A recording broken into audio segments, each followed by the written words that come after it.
If you're in the car market, I have bad news. Buying a new car will continue to get more and more expensive.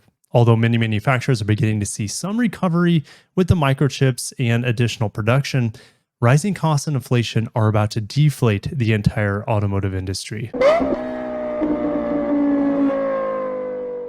wanted to start with our monthly update on Toyota's production. Every single month this year, it seems like they are cutting production. If we look at the October production plan, they were planning 900,000 units, and now it is going down to 800,000 units, 250,000 from Japan, 550,000 from overseas, most of those, of course, being produced in North America. Strangely, they continue with their approximate forecast for the fiscal year of 9.7 million vehicles. I don't see how they're going to be able to do that because they continually, every single month, reduce that production volume. We still have a really high demand for new cars and not the production to keep up. So therefore, car prices will still continue to be high on the supply and demand end. We're going to automotive news though, because I have what's more worrying.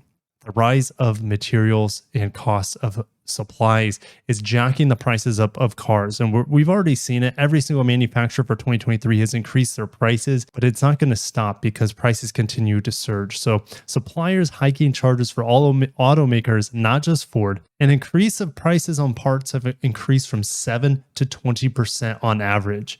Ford has warned this week that it is taking over a $1 billion inflationary cost hit, and suppliers are asking Ford and every other automaker across the board to shoulder more of the burden that suppliers are being faced with spiking energy, labor, and raw material costs. And this is forcing suppliers to raise their prices on parts from 7% to 20% increase. In Europe alone, natural gas and electricity prices are almost 10 times what they were 2 years ago, thanks to Russia's invasion of Ukraine. Of course, in the US, we have prices going up higher as well for energy and gasoline. Luckily, gasoline is starting to come back down.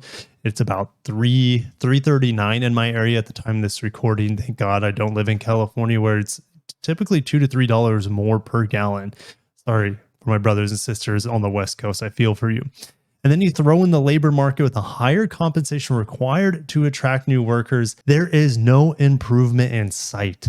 This is not looking good. And when Ford came out on Monday saying that inflation costs are going to run $1 billion higher than expected in the current quarter alone, fear of rising costs caused the automaker shares on Tuesday to show their deepest one-day decline in over a decade. And Ford's warning also hit General Motors, Stellantis, and other automakers in the industry. Bob Roth, co-owner of Roman Manufacturing, is saying the only place where his company's seen cost relief was declining copper prices. Declining copper prices always go hand in hand, as far as I'm aware, with a recession. Bob Roth says, in fact, the rapidly changing price environment led Roman to change requirements to customers, and customers now only have 15 days to lock in contract pricing compared to 90 days it used to offer. Andreas Wolf of Vitesco Technology says it's clear that the automakers have the chance to increase the prices of new cars,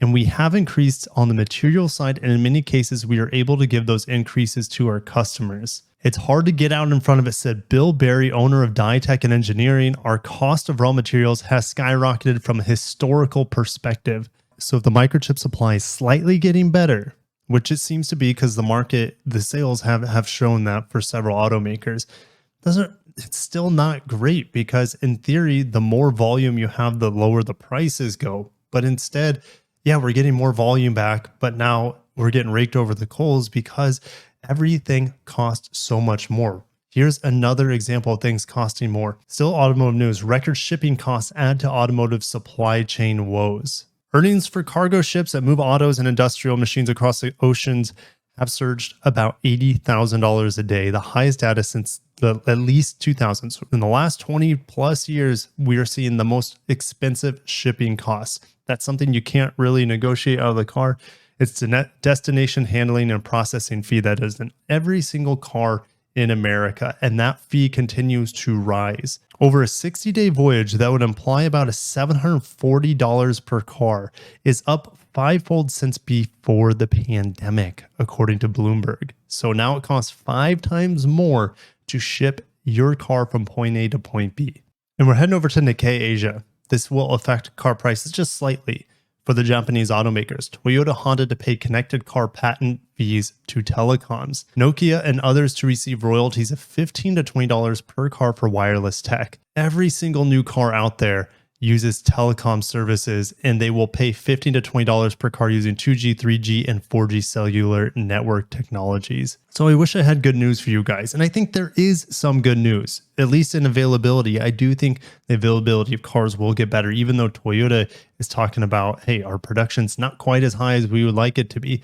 I still think availability will continue to get better for two reasons.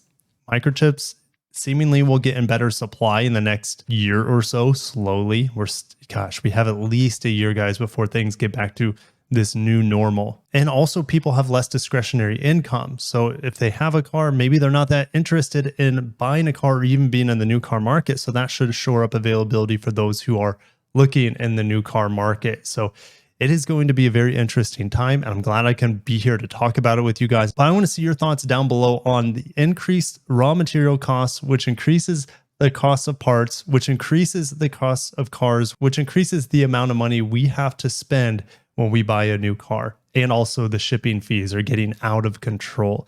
That continues to rise the prices of cars as well. Also, you guys, I don't know what else to say. I wish I had better news, but definitely stay tuned. I will have some fun, exciting news coming up. You can bet your butts on it. But we got to stay positive, guys. I know things aren't looking great. You can always find the positive. There's always way more positive things going on in the world than the negative things like lack of cars, lack of money to buy new cars that are always getting more expensive. There's always a silver lining. There's always positivity. There's always hope. We gotta cling to that, guys, in these uncertain times ahead. Hit the like button if you made it this far, and subscribe for more auto industry news, especially the Japanese and Koreans, because that's what I focus on the most. I'll catch you in the next one. Have a great day. Take care of yourselves, and peace out.